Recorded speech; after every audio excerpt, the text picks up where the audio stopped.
City's COVID daily tally exceeds 5,000. Fast track in operation at the airport for arriving passengers. A couple is arrested for suspected murder of a baby.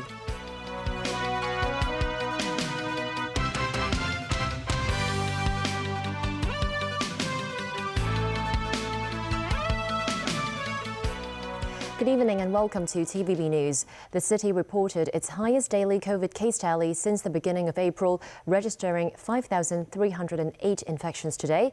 3 more coronavirus patients died, and a 5-year-old girl who is being treated at Tuen Mun Hospital is in critical condition. The unvaccinated 5-year-old girl who tested positive yesterday has been suffering from fever and is now in an intensive care unit. The girl's family is not infected. She's now in critical condition, and authorities said her situation went downhill very quickly.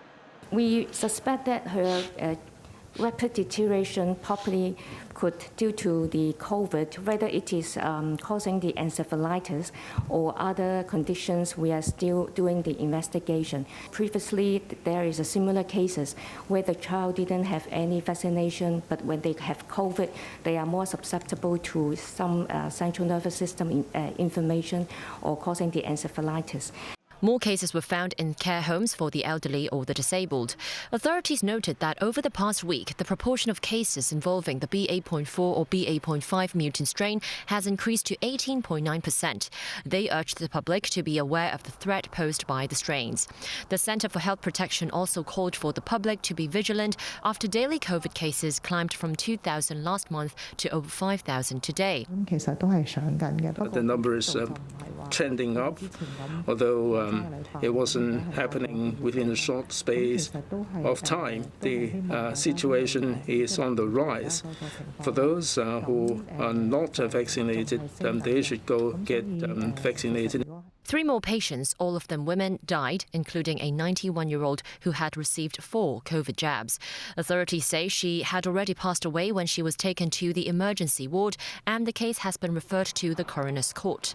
Meanwhile, some premises at the airport had to be closed this afternoon after a health inspector from the Food and Environmental Hygiene Department tested positive for COVID. Authorities have identified 59 people who did not comply with mandatory testing notices in their residences. Among them, 21 people were fined $10,000 each. The concerned buildings include Block B of Amoy Plaza in Ngau Tau Kok and Tower 1 of the Pacifica in Cheung Sha Wan. Government workers requested residents to show proof of their test results and found 59 residents at those 2 blocks violated the rules. Authorities stress those who defy the mandatory testing face up to a maximum $50,000 fine and 6 months in jail. Visitors flying in from overseas and Taiwan can now enter the city via a fast-track system by declaring their information online in advance. Most people completed testing and clearance procedures within 50 minutes. But some visitors could not access the fast-track option. The government said it may be because they provided the wrong information online. Timothy Lee has details. Prior to their arrival in Hong Kong, inbound travelers who submitted the online health and quarantine information declaration and provided information on their quarantine hotel will be given a green QR code as well as a green neckband.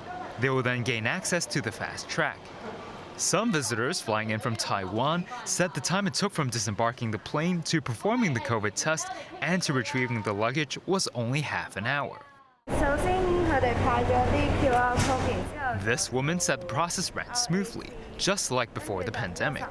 However, those who have not declared their information online are given pink neckbands. After providing their samples, they must head to the airport's middle concourse, where they would have their documents checked before receiving clearance from customs. This visitor said he was confused with directions after getting a nasal swab and COVID test, and that the entire process took more than an hour. Secretary of Health Lo Chung-mao said the fast-track arrangement was implemented to save time and lower the chances of cross-infection at the airport. As to why some visitors were unable to access the fast track after submitting their information online, Lo said the individual may have provided the wrong information.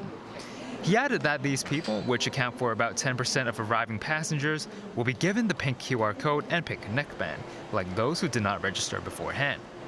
Low also expects new arrivals in Hong Kong to increase by 60 to 80% after the shortening of the city's quarantine period. Timothy Lee, TVB News. Secretary for Health Lo Chung-mau said future COVID infection trends would determine whether or not the city can entirely lift quarantine for international arrivals. Everyone hopes to have more resumption of travel and economic activity, but we have to look at the COVID situation, and we have to remember that the virus is continuing to mutate, and the pandemic is continuing to evolve. Even WHO and many experts have warned that the pandemic is not over yet. To say hastily that we will relax everything and go to a zero quarantine measure will be, not practical. Lo spoke as the exhibition sector is urging the government to reconsider the current measure that prohibits amber code holders to enter venues such as restaurants, bars and exhibition halls. Lo said he understands the sector's needs and his team is reviewing relevant restrictions. He also commented on the view that foreign domestic helpers could complete 4 days of medical surveillance at the same quarantine hotel. Lo said that will decrease the supply of rooms for isolation. Leading a citywide cleanup campaign, Deputy Chief Secretary for Administration Warner Chuk said the government will update its tactics for combating rat infestations as previous measures were insufficient.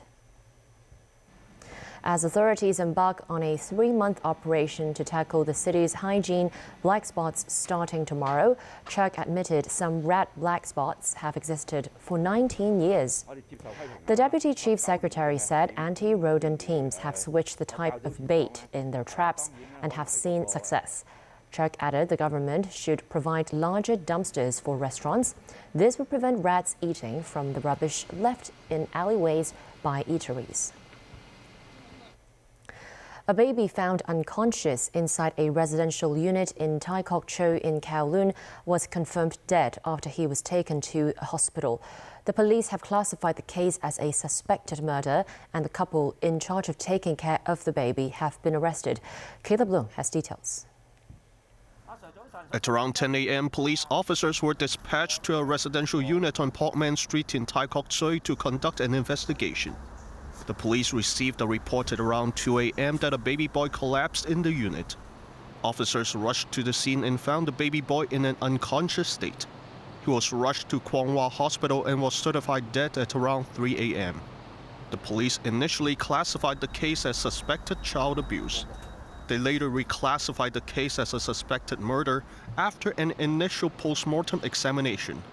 We found a number of suspicious injury on the baby, and the pathologist has examined the baby and found that there was some wounds on the right face near the eye corner, and some burn wounds at the baby's left forearm, left leg, right thigh, and the right foot. The man and his 24-year-old wife in the unit were arrested and detained for further investigations. According to the police, the baby boy's biological mother entrusted the couple to take care of her baby late last month because of financial difficulties. The arrested couple themselves have a 9-month-old baby who was unharmed.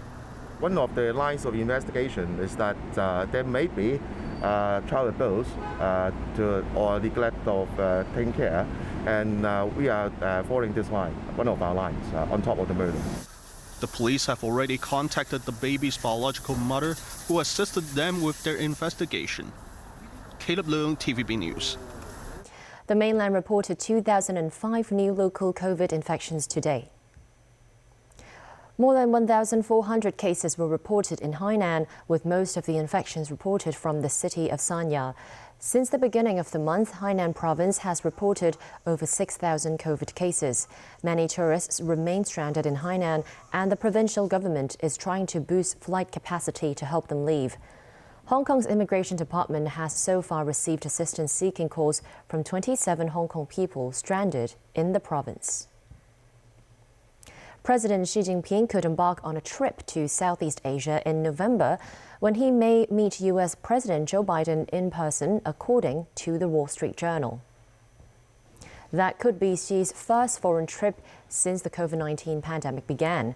Biden's team has reportedly long sought an in-person meeting between the two leaders to lower tensions over a series of issues, including Taiwan and trade.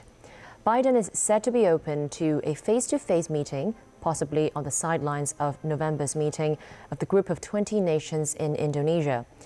On July 28th, the two leaders discussed a possible meeting during a 2-hour phone call. Still ahead on tonight's news. U.S. Justice Department suspects Donald Trump could have violated Espionage Act. Award-winning author Salman Rushdie stabbed in New York. Serious drought hits countries across Europe.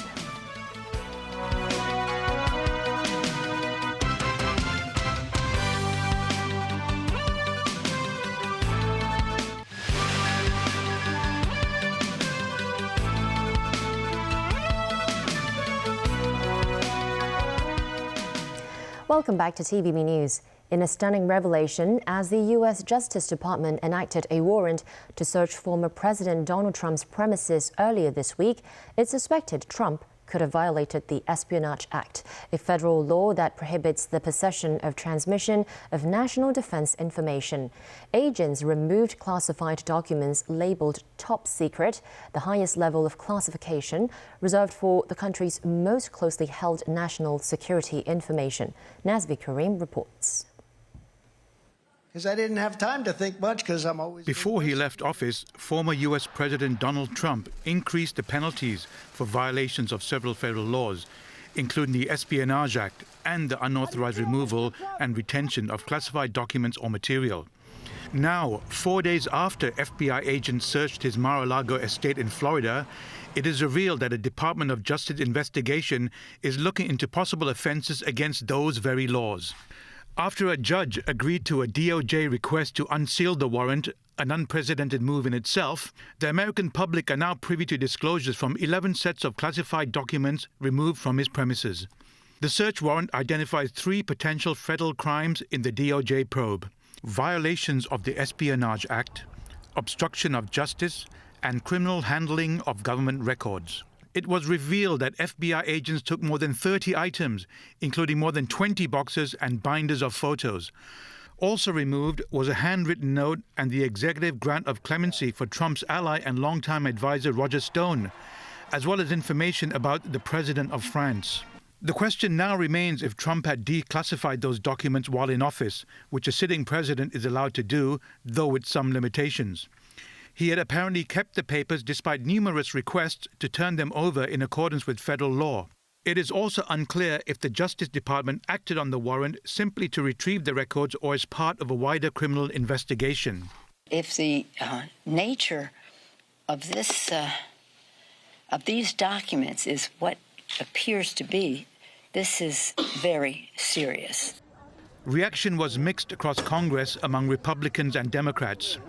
I think it's really concerning that you have really seen a full-on assault of our federal agencies being used against everyday American people.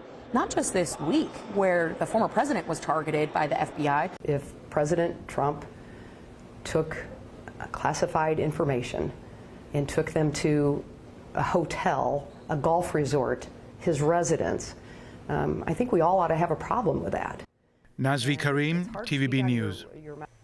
Award-winning author Salman Rushdie was stabbed in the neck in New York as he was about to give a lecture. His novel, The Satanic Verses, drew death threats from Iran's leader in the 1980s. Rushdie's agent said the 75-year-old writer was on a ventilator Friday evening with several serious injuries. NBC News has the story. It was a scene of chaos, a shocking attack at a nearly 150-year-old artist retreat in upstate New York. With the amphitheater, the presenter was just attacked on the stage. I need EMS. Author Salman Rushdie stabbed on stage right before he was to give a lecture. Police say the suspect, now in custody, is 24-year-old Hadi Matar, that he rushed on stage, attacking Rushdie and his interviewer. Police saying Rushdie suffered stab wounds to his neck and abdomen. Early, we don't have any indication of a motive at this time. An anchor from our Pittsburgh NBC station, WPXI, an eyewitness. This guy rushes the stage and grabs him and starts either punching or stabbing him. Rabbi Charles Savinar was in the audience and took this video after the attack. All I remember seeing at that time was the assailant's arm going up and down, up and down. It looked like Mr. Rushdie, who began on the chair, ended up on the floor. Rushdie has lived with risk to his life ever since a fatwa or decree in 1989 by then Iran's supreme leader Ayatollah Khomeini that called for his murder. Rushdie's novel, The Satanic Verses, was banned in Iran, deemed blasphemous by the religious fundamentalists. He talked about the threat with NBC's Kate Snow in 2020. You had to hide for, what, a decade? I've always thought that the word hiding is very inexact, because one of the things anyone who's ever been surrounded by maximum security knows is that it's unbelievably visible. Years ago, Iran's government distanced itself from the fatwa, but threats to Rushdie continued. After being airlifted to a hospital, Rushdie was undergoing surgery. Elsewhere, Japan's Industry Minister Yasutoshi Nishimura today became the first member of Prime Minister Fumio Kishida's cabinet to visit the controversial Yasukuni Shrine for the war dead in Tokyo. Nishimura belongs to the party faction led by Shinzo Abe, the late former Japan Prime Minister who was assassinated last month. Nishimura was made Minister of Economy, Trade and Industry in a cabinet reshuffle on Wednesday. The Yasukuni Shrine is seen as a symbol of Japan's former military aggression because it honors Japanese World War II leaders convicted as war criminals. South Korea expressed deep disappointment and regret at Nishimura's visit.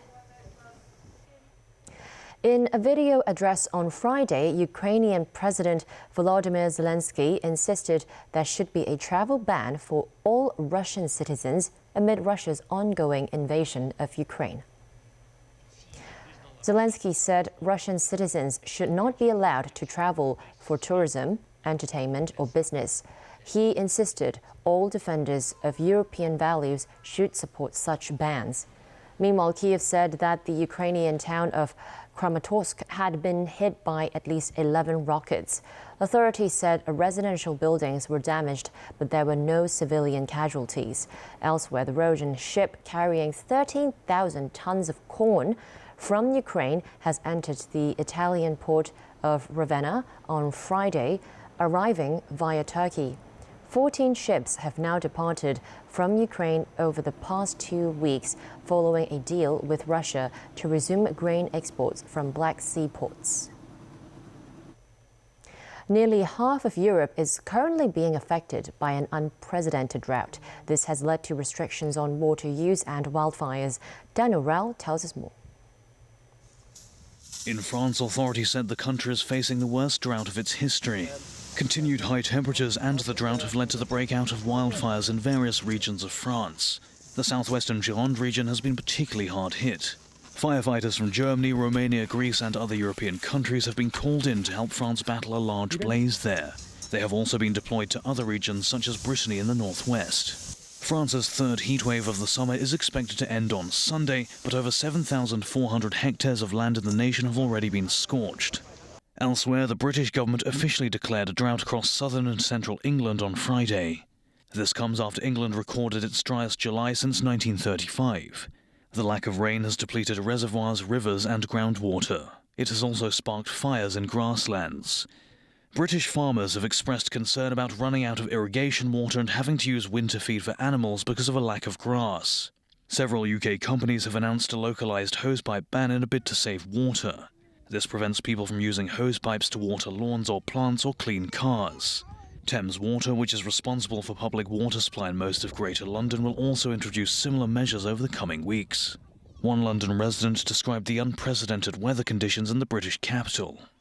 So we had warm weather about a month ago, but I think now it seems like it's more like heavier in terms of like density of the heat.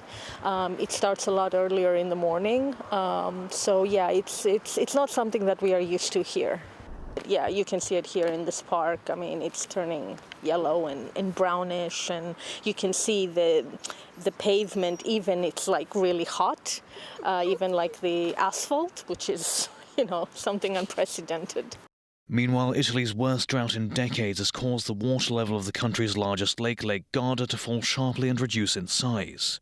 At Sirmione, in the southernmost part of Lake Garda, rocky beaches have emerged where water usually is. Lake Garda flows into rivers which are crucial for the irrigation of fields in Italy's northeastern regions. This year's severe drought has forced authorities to open floodgates in order to sustain the rivers. One of them is the River Po, which flows in the agricultural and industrial heartland of Italy. The drought's impact on the Po River, the longest in Italy, has already caused billions of euros in losses to farmers who normally rely on it. Dan Orell, TVB News. That's the news. Thanks for watching.